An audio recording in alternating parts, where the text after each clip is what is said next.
all 5 of the gifts that Paul mentions in 1 Corinthians chapter 1 that are given by God's grace, unmerited favor, to the people in the Corinthian church belong to us too. And number 5 is super encouraging and amazing, and we need to remember it and embrace it, literally, but I'll share at the end. So pause the video. This is time alone with God, where we need to pause the video, push back the noise, and get a direct relational connection with God. It's not more Christian content, and it's also not being like a monk and going into a cave and just emptiness.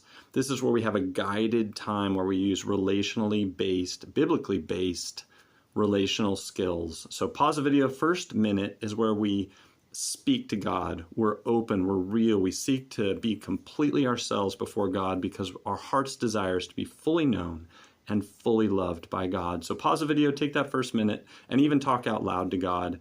Frustrations, fears, hopes, dreams, sin, wonderings, anxiety, whatever, panic attacks, could be anything. Pause the video, do that now. Second minute is where we just rest in God's love.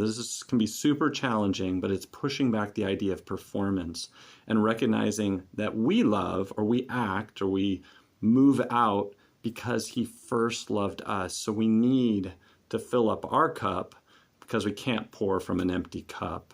And we need that presence. We need to acknowledge it as reality, like it talks about in Hebrews 11, that faith is the evidence and substance of things hoped for and not seen. So, and it's impossible to please God without faith. So we need to believe and trust he's here. So pause the video, minute 2, rest in the reality that he's present, loving you. Third minute is where we ask God, give me a word from the Bible, and then turn there, read or listen, expecting God to speak something to you personally.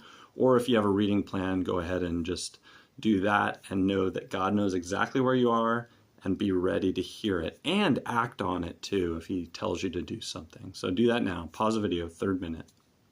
All right, the gifts.